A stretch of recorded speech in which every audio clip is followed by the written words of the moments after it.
I brought Drew Saskowitz today with me. He's our water quality superintendent. So we wanted to provide everybody with a brief overview of the recent water quality violation notice that we had sent out. We sent out the second one recently. So just to begin, Drew's going to talk more about the actual notice, but I wanted to put the notice in context of what we do as water treatment. So, sorry. Make sure we can hear you.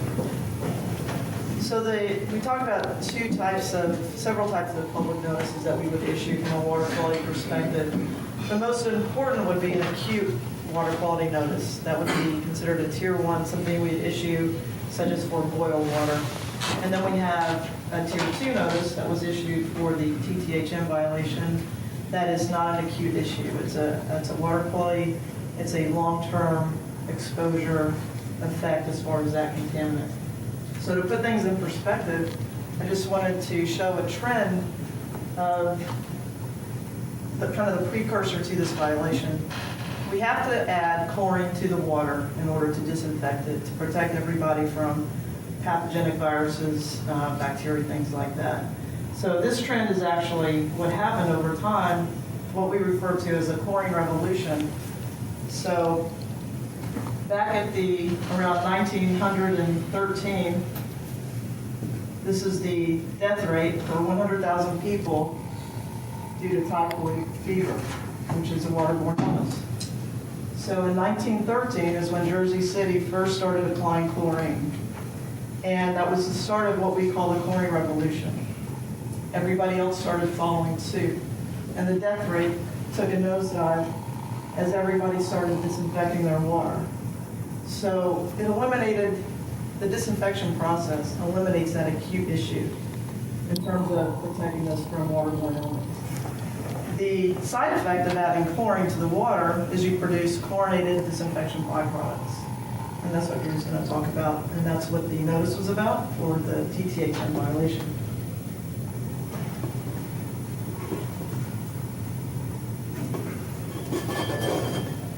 Okay, so a brief explanation about the regulation and the notification that we sent out.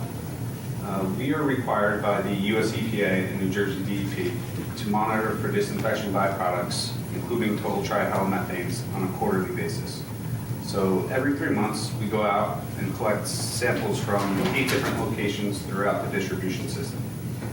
Those 8 sample sites were selected based off of historical data that indicated those were kind of the worst case scenarios for our system. So we've been monitoring since April of 2012 under the Stage 2 disinfection byproduct rule. In the third quarter of 2018, we had our first exceedance at any one of those 8 locations since we began monitoring in April of 2012. That one location was the Convent Station Post Office. We are attributing that exceedance to 2 things, really. One would be water age at the post office. So disinfection byproducts, THMs, will continue to form over time. Historically, the post office does not use very much water at all, and they are actually located, they're the sole service connection on a very large water main. So that creates a water age issue at that location that is not really representative of the rest of our distribution system. It truly is the worst case of our system. The other thing we're attributing to is a change in source water quality. So the authority owns and operates 10 different wells. We have a surface water reservoir, and we also purchase water wholesale from a couple different utilities. The source of the water at the Convent Station Post Office was one of our purchased water, surface water supplies. We purchased water from Passaic Valley Water Commission. They can send us either water that they treat at their Little Falls treatment plant or water that they purchase wholesale from North Jersey District Water Supply. That North Jersey District Water Supply does have an issue with THMs. So we took a few steps to mitigate the issue. One, we switched off of that purchased water supply and went to an authority-owned groundwater supply. The other thing that we did, we installed a fire hydrant at the end of the line by the post office there, and we were flushing that every day while weather permitted. Now it's once a week to bring down the water age at the post office. We continued monitoring weekly after that third quarter sample that exceeded. And the fourth quarter results actually indicated that our mitigation steps proved to be effective. We were below the maximum contaminant limit of 80 parts per billion at all 8 sample sites, including the post office. We sent out the notification because compliance under this regulation works off of what's called the locational running annual average. So what that means is you take your most recent results, you average that with the 3 previous quarters for an annual average. That average has to be below the 80 parts per billion at each one of those 8 locations. Although the fourth quarter result at the post office was well below the MCL, when averaged with that normally high third quarter result, the average was 80.9 parts per billion. So that's why we had to issue out the notification again in the fourth quarter. We are fully anticipating that for the first quarter of 2019, when we sample in January, results should be similar to what they were in October. The actual discrete sample in October at the post office was 53.7 parts per billion, well below the MCL. So we expect it to be about the same in the fourth quarter, and that should be enough to bring our locational running annual average back down below the MCL. Does anybody have any questions? Just a quick question. In the post office, you had higher reading, and again, it was a dangerous reading, but it was a kind of like an odd sample site. So when you go to the question of your 8 sample sites, or 8 sample sites, are they typical of a typical community water line? So, Obviously, because the common station post office is one. right, we are monitoring currently under what's called the Stage 2 disinfection byproduct rule. Precursory to that rule was the Stage 1 rule. Under the Stage 1 rule, we collected samples from many other sample sites in the system, and the sites that had the highest results for both total trihalomethanes and haloacetic acids were then selected as the sample sites for the Stage 2 rule. So in order to be more proactive and protect public health and safety, you take your samples from the worst locations in the pool. So that's why that sample location was selected. Yes. Is it likely that the results will hover around the maximum allowable limits, or do you see that it will dive comfortably below that? I honestly foresee us diving comfortably below that. As I said, the fourth quarter was comfortably below the MCL. This exceedance actually triggered us to really take a hard look at the data and what was going on in the system. So in addition to flushing at the post office, we've done other things to improve water age throughout the system. We've changed our operating levels of storage tanks to keep them turning over more frequently and lower the water age throughout the system.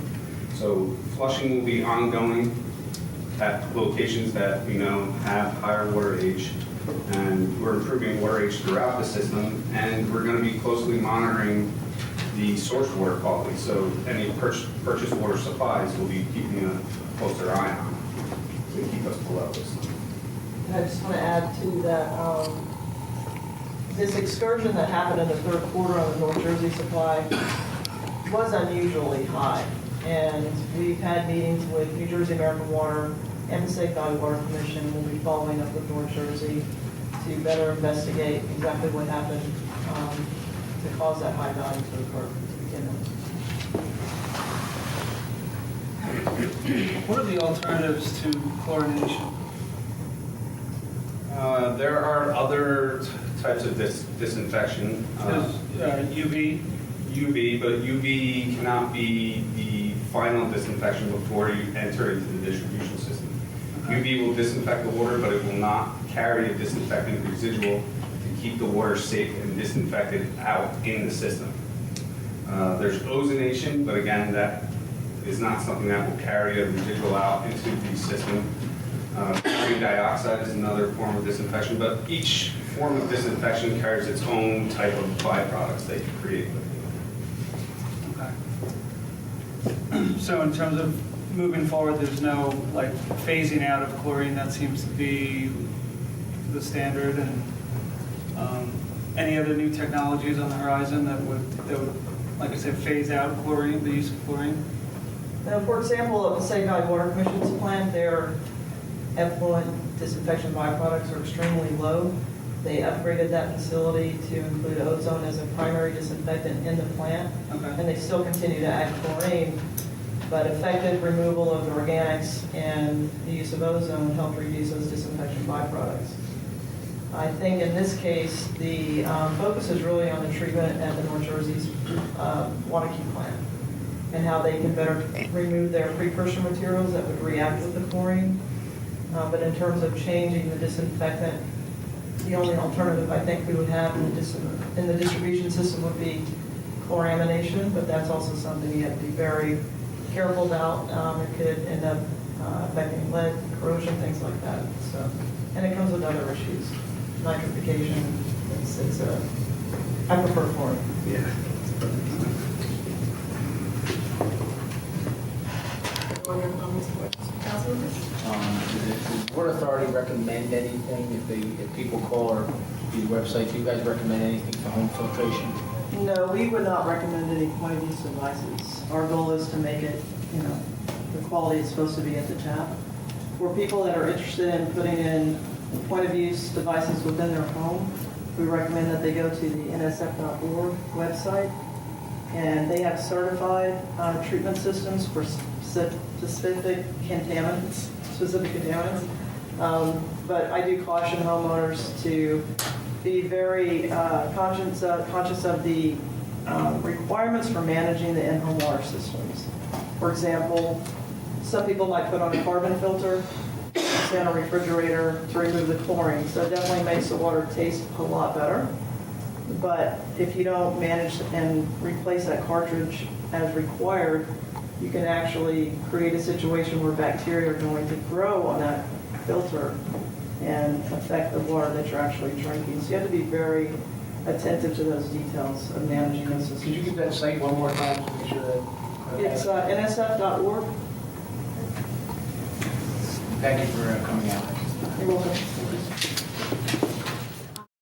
Morristown.